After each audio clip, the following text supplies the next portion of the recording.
Hi, this is Carol Taylor, and I actually teach on both the undergraduate and graduate levels here in the School of Nursing and Health Studies, and my primary area is actually healthcare ethics. So I actually have a master's degree in medical surgical nursing, but my doctoral work was done here at Georgetown in philosophy with a concentration in bioethics. And the topic that I've been assigned to discuss is active learning strategies in the classroom, and you should have a document to accompany this brief lecture. And what I want to share is both an undergraduate and a graduate course, one an on-campus, in-class course, and the other an online course. So if you follow what I'm saying with the handout, which hopefully you have in front of you, the first class that I want to talk about is Nursing 005, which is a 2-credit required course for our traditional BSN students. They take it the first semester they come on campus, and it actually was conceived as a retention tool to get them excited about professional practice. So one of the early classes is on health, illness, and disease. And I've listed the objectives, which I'll let you read on your own, and the readings. And what I want you to see, even in terms of active learning, there's a chapter from their text, but I want to begin in this first semester to familiarize them with nursing resources and healthcare resources. So I have them going to the Center for Disease Control and Prevention site to read a little bit about health disparities. And they also go to a PBS film, and I have them just watching the trailer. It's on, you may be familiar with it, it's called Unnatural Causes, Is Inequality Making Us Sick? They go to the ANA site to look at nursing's agenda for healthcare reform and look at the talking points ANA has prepared to compare our own health reform agenda with that of the Affordable Care Act. And then they look at the World Health Organization's social determinants of health. Now, the way this class is set up, what you're seeing in your outline is actually the syllabus materials that they have. And I tell them right at the beginning that I'm not going to lecture at them with material that they can read in the text. I want to use our class time for active learning. So the way the course is designed is to provide them with strategies to learn, and then both individual and in class. So there's a section of the syllabus that's called Preparation for Class, and instead of just having them read a definition of health, I've provided them in their syllabus with a list of questions that I want them to talk about with another student or with somebody in their dorm. And part of this is simply to begin to educate them in health conversations, and then they have to craft their own definition of health. And they type that up and bring it to class, and then they have to think about a health problem or an issue that they already experience as being prevalent in their college life. So of course I get lots of eating disorders, depression, drug and alcohol addiction. It's interesting to see. Some of them talk about sleep disorders, but I want them to begin to think about what the health issues are and begin to think about how professional nurses can intervene to address those. So they're actually the 2 written assignments that they will bring to class. And then there's this whole series. It says, come to your small group session prepared to dialogue about the following. And in their text, there's a health style self-test, and we invite them to think about personal goals, health goals that they would have as a result of taking the test. I have them think about whether or not obesity should be categorized as a disease. And again, it's one thing to know the definition of a disease. It's another thing to begin to understand the power of a diagnostic label. And I'll talk about how I use that. I instruct them to read the ANA's health reform agenda and to talk with their parents. What do they believe about the Affordable Care Act? Do they support it? And right now, as I'm talking to you, we're waiting to see if the Supreme Court is going to strike it down. But these are timely issues. And then I give them two things on diagnostic testing. One is a recent New York Times piece about early tests to do prenatally to determine the fetus's gender.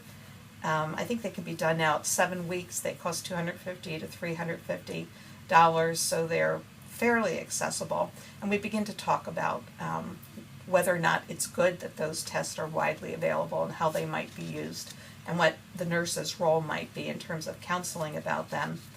And then there was also a recent newspaper article about the prevalence of suicide and mental illness among teenagers. And so we talk about whether or not there should be testing for those problems for all teenagers. Should they be elective? Should they be like eye screening and other things that we do as a part of school? And then there's also a newspaper clipping about lack of education being as deadly as a heart attack. And so they're instructed to read that. So what I do in class, the class is designed so that the first 50 minutes, it's a 2-hour class, would traditionally have been used for lecture.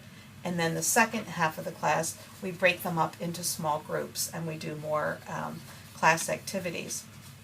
But you'll see I want to continue the theme of active learning even in the lecture portion of the class. So I don't give them definitions of health, disease, illness, things that are in their objectives for that class, but I ask them to define it. So this would be where students might share the definition that they wrote about health. And I also get some discussion going about health disparities. But then once they've got the definitions, if they think they're home free, I give them an exercise, and I included it in your file. And I give them, I think it's 8 or 9 conditions, and I ask them individually, and I distribute these on a sheet of paper, to rank them from most to least sick. And since these are traditional VSN students, I make them all 19-year-olds. And the characteristics range from menstrual cramps to Down syndrome, history of binge drinking, lesbian sexual orientation. And they struggle, and you see them erasing and crossing out. And after a sufficient amount of time, I'll simply take a row of students and I'll say, give me your most sick. And they're immediately struck by the fact that their answers are all over the board. Some think that Down syndrome is most sick. Nobody thinks binge drinking is most sick.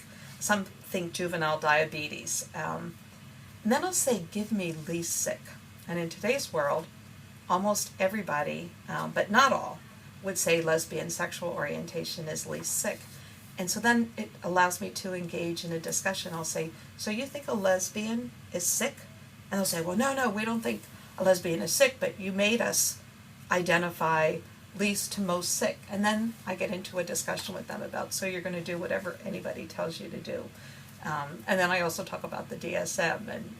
And so it's a great exercise that in a sense enables them to see how much they don't know and how unclear something as simple as a diagnostic definition is.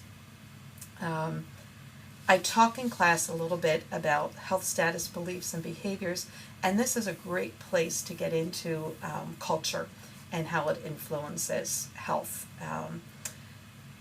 And then I have somebody draw the health illness continuum on the board and invite them to turn to their neighbor and talk about where they fall on the health illness continuum and the implications of that. And then conclude with trying to get individuals to give me a brief description of the 5 models of health that are described in their text. And then I take eating disorders and sexually transmitted infections and ask them which of the health models they think would be most effective in addressing those issues. So hopefully what you can see, I begin with the objectives so they're clear. They know when they start preparing for class what it is they're supposed to be able to do when they get to class.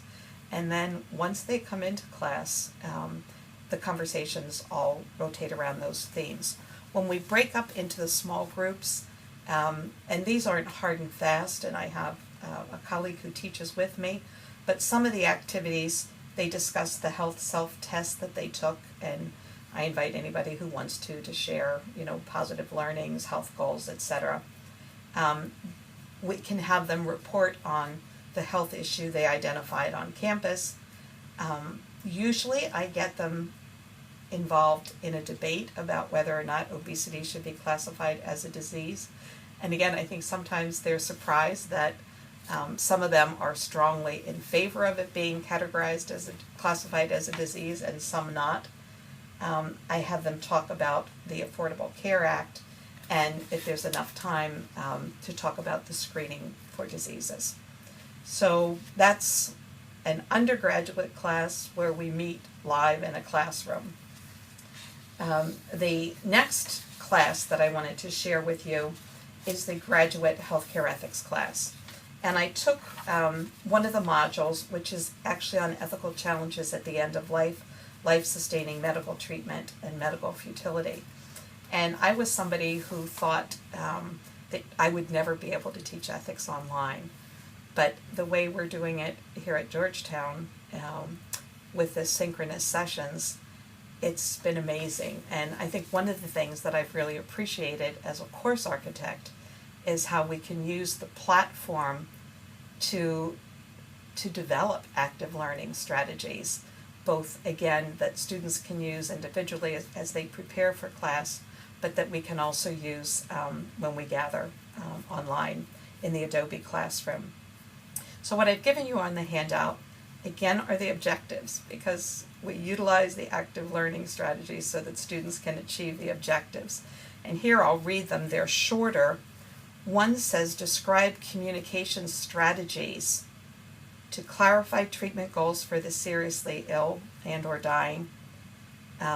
Apply guidelines for initiating, withholding, and withdrawing life-sustaining medical treatment, and then access resources to resolve conflicts about medically futile treatment.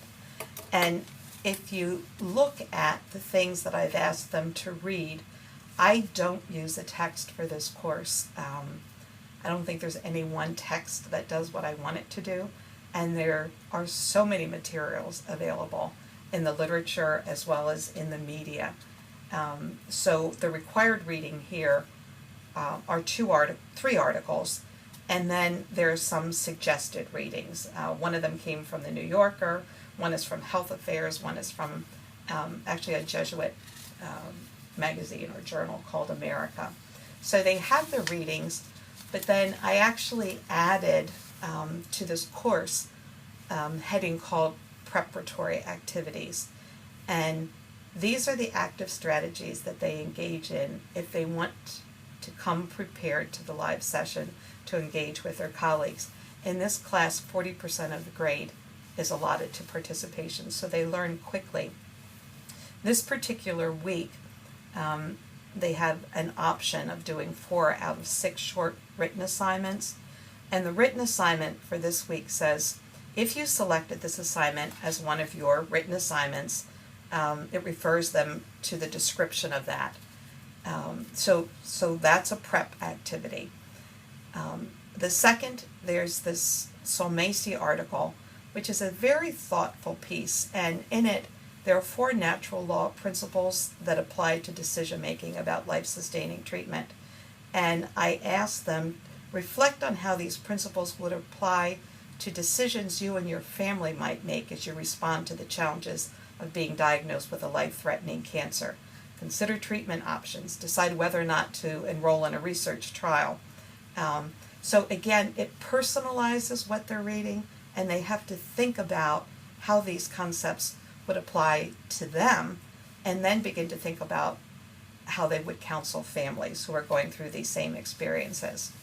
And then there's this amazing film, which I invite you to Google. It's called The Lady and the Reaper, and I think it's 8 minutes long.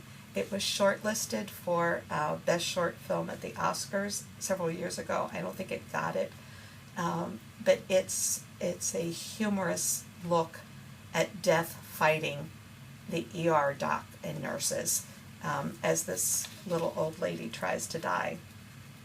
So that's their prep activities. So they had their required and recommended readings.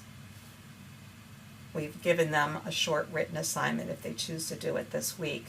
But then I'm asking them to focus on one reading and on this short film to open up the topic for them. So they have another heading that's called Learning Activity Reflection. And this is that reflective piece, and this is actually where I use those 4 natural law principles. But they're beginning to think about their own experiences and extrapolating from that to who they might be in their professional practice. And then there's a slide presentation, which they view on their own. There's no narration with that. It's basically the core content that they need that presents ethical guidelines for initiating, withholding, or stopping life-sustaining medical treatment. So then when they are preparing for the class, they actually have, for each module, what's going to happen in the live discussion. So there are 2 parts, because it's 2 hours.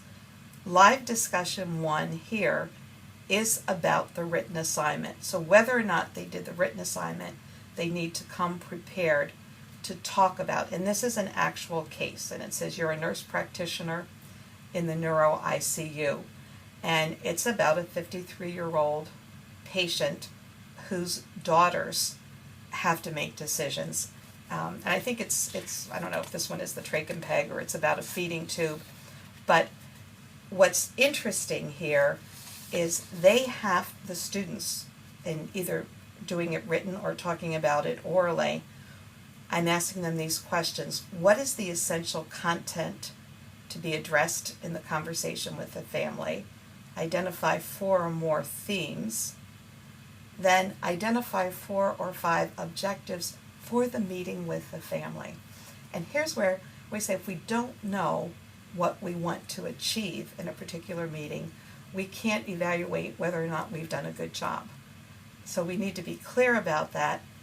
I invite them to think about which members of the health team should be available for that meeting with the family, and then actually to script the conversation. So when we come into class for the active learning, we are actually role-playing there. And what usually happens, somebody in the class will say, well, I would say to the daughter, and I'm like, I'm the daughter, say it to me. Because unless you actually hear these words come out of your mouth, it's really difficult when you're in that live situation to do it. And so I give some examples. So that we take a good bit of time in the live session to actually analyze this case, but in this first instance, really focusing on the communication that we will have. And the reason for this is, as we prepare for advanced practice, I continually want to be asking the graduate nurses to think about the role they're preparing themselves for and what are those skills and competencies they'll need to be able to do that well. In the second part of the class, which is usually the second hour, then we actually take 2 cases, both involving conflict about whether or not the plan of care is beneficial and effective, or if the interventions are not only medically futile, but in some cases actually harmful. So we go through those cases. And if there's time left over, I always have an optional movie night. And here I suggested $1 Million Baby, some of you might remember that film, or Steel Magnolias, which both raise that theme about decision making for the seriously ill and dying. So what I've tried to do, using both an undergraduate and a graduate class, is simply to give you some examples of how we can design both self-learning strategies and in-classroom strategies, but all with the emphasis of active learning, so that learners need not be passive vessels into which we pour content and hope that it sticks. All the best to you as you continue your education, and delighted that you're at Georgetown.